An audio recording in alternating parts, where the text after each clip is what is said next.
Welcome back to the deep dive. If you really want to get a handle on how modern American government works, how power gets concentrated in a crisis, how we balance civil liberties, why our big cities look the way they do today racially, you can't just look at the World War I battlefield. You have to look at the home front. WWI, that was really the crucible, wasn't it? Where the modern U.S. home front was truly forged. Absolutely.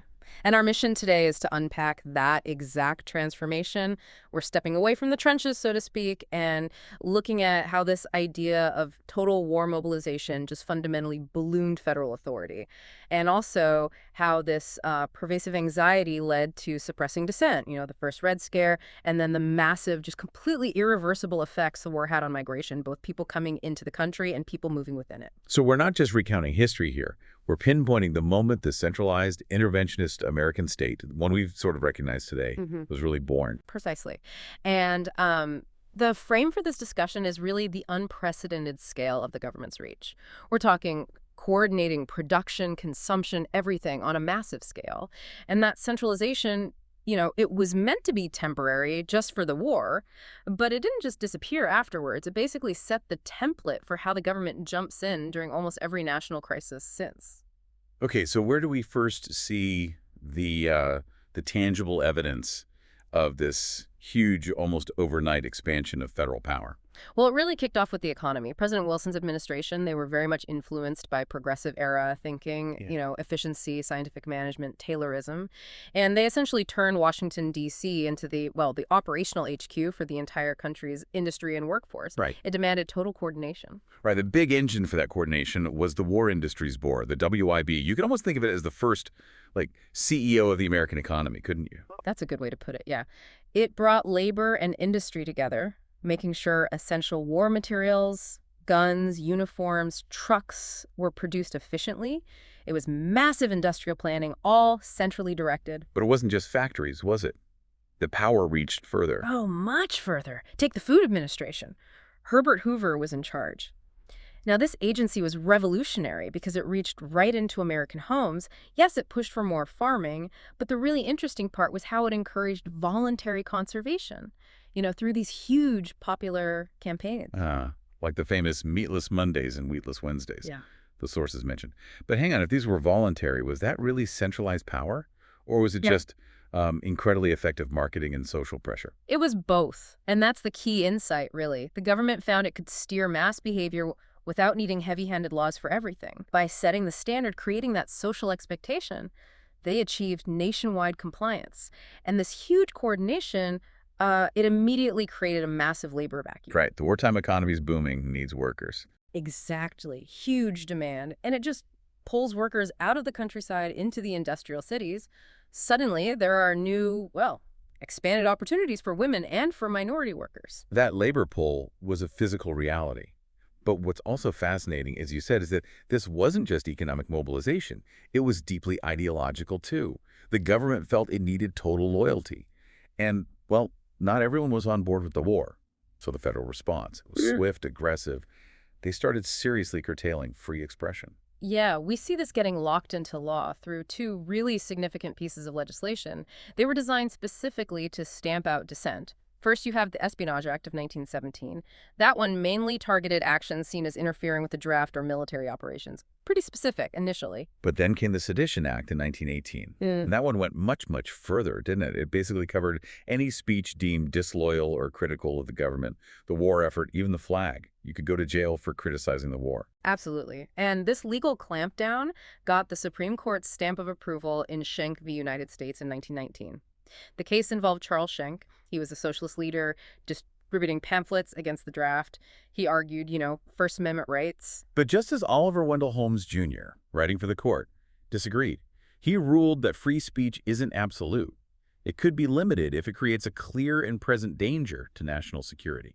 And that phrase, clear and present danger, is critical. It's a legal precedent that echoes even today. It wasn't just about Schenck's pamphlets. It gave the government this flexible legal tool, a kind of political escape hatch, maybe?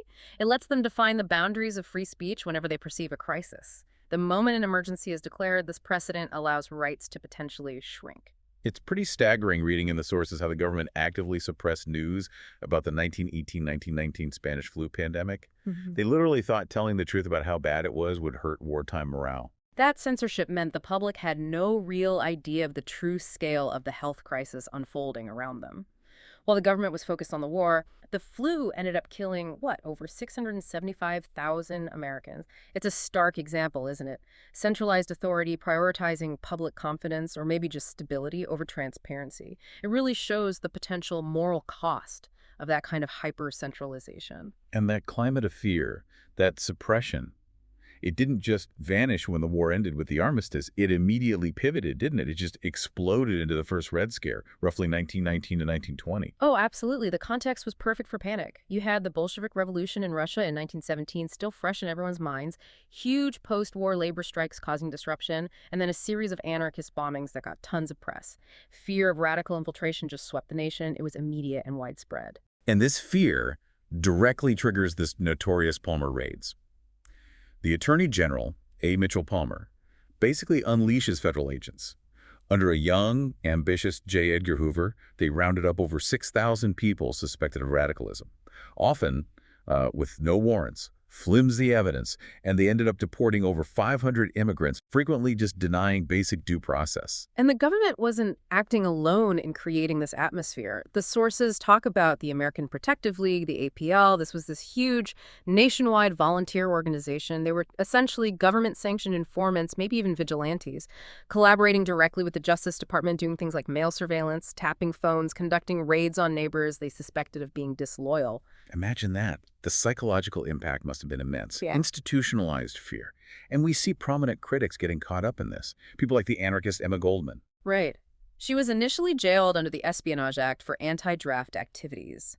Then, during the Red Scare, she was swept up and deported.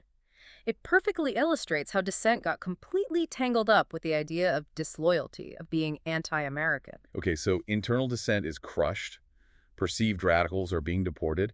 Did that fear just sort of stop at the border? No, not at all. It turned outward. And this is where the hostility towards immigrants, that nativism, gets baked into actual long-lasting policy. Right. Before the war, immigration, especially from Southern and Eastern Europe, was at peak levels. Exactly. And the combination of wartime nationalism and this intense post-war fear of radicalism provided the perfect political climate to slam the door shut on these groups, especially, groups that weren't predominantly Protestant or from Northern Europe, Catholics, Jews, people from Eastern Europe. The propaganda often painted immigrants, particularly Germans at first, as potential spies or saboteurs. But that suspicion quickly broadened, didn't it? Oh, yes, it spread to Italians, Poles, Eastern European Jews. They were increasingly framed as racially and culturally undesirable, somehow inherently less loyal. And this wave of nativist fear leads directly to laws that permanently ended that era of relatively open European immigration. It starts with the Emergency Quota Act in 1921. This one's crucial because it's the first time the U.S. imposes numerical limits, quotas, on immigration. And the system was explicitly designed to favor immigrants from Northern and Western Europe. And they didn't stop there. They doubled down with the National Origins Act of 1924. This act slashed the quotas for Southern and Eastern Europeans even further, and it effectively banned almost all Asian immigration. This wasn't just tweaking policy. This was writing racial and ethnic hierarchies directly into U.S. law. And it stayed that way for decades, all justified by the fears stoked during and immediately after the war. So let's connect the dots here. While the U.S. is building these walls against European immigration from the outside, internally, something massive is happening. The largest internal population shift in American history up to that point, the Great Migration. That's right. The same wartime labor demand that Hoover was trying to manage, it also pulled hundreds of thousands of African Americans out of the rural South. They headed for industrial jobs in cities in the North and also the West. And the reasons for leaving the South, the push factors, were overwhelming. Absolutely. You had the desire to escape Jim Crow segregation, the constant threat, the reality of racial violence and lynching, plus the economic dead end created by things like poll taxes and literacy tests designed to keep Black people disenfranchised. And at the same time, the North and West were exerting this massive pull. Huge pull factors. Plentiful jobs, relatively speaking, in industries vital to the war effort: steel mills, shipyards, munitions factories. This was directly because of the industrial boom and the sharp drop in European immigrant labor due to the war and the new restrictions. And this migration, it wasn't just random individuals moving, there were networks supporting it. Critical support networks, yes. For instance, the Chicago Defender, which was the leading African-American newspaper, actively promoted opportunities in the North. They ran articles, editorials, even train schedules, urging people to move and giving them practical information. And once people arrived, organizations stepped in. Groups like the National Urban League or specific places like Ada S. McKinley's Southside Settlement House in Chicago, they helped migrants find housing, get jobs, just adjust to life in these often unwelcoming northern cities. Which was vital because racism certainly wasn't confined to the South. No, definitely not. Despite the economic promise, black migrants faced intense discrimination in the North, too. Severe housing segregation, being shut out of white-controlled labor unions. And this created intense competition, especially over jobs and housing, which unfortunately almost immediately spilled over into violence. Horrifically culminating in what's known as the Red Summer of 1919. Not red from communism this time, but red from bloodshed. Over 30 cities saw major racial violence erupt, often when returning white soldiers clashed with black residents who'd taken jobs during the war. The Chicago race riot was one of the worst. And then, just a couple of years later, the absolute devastation of the 1921 Tulsa Massacre, white mobs systematically destroying the prosperous Greenwood district, often called Black Wall Street. Estimates suggest around 300 African Americans were killed and over 10,000 were left homeless. It's a staggering reminder that economic opportunity didn't erase racial hatred. Not even close. But the legacy, despite all that horrific violence and ongoing discrimination, is undeniable, isn't it? Undeniable. The Great Migration fundamentally reshaped America's racial map. It created vibrant black urban centers like Harlem, which became hubs of culture and political thought, and it really laid the groundwork for the civil rights movement decades later. So let's just quickly pull these threads together. WWI creates this simultaneous dynamic.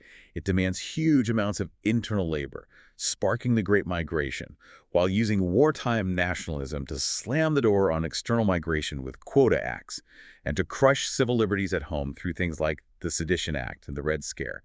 It's this intense moment of power consolidation. Exactly. And it really raises that crucial question. Now that the government had proven it could coordinate industry, manage public opinion, suppress dissent on this unprecedented scale, what were the lasting effects of embedding that hyper-centralization into the system? That template for crisis management was set. It certainly was. And, as you go about your day, maybe think about that decision we mentioned, suppressing the news about the Spanish flu for the sake of morale. It really illustrates a dangerous kind of precedent, doesn't it? Where a central authority decides that stability, or public confidence, is more important than transparency. It leaves this lingering question, this doubt about how much governments might be willing to withhold even today during a crisis.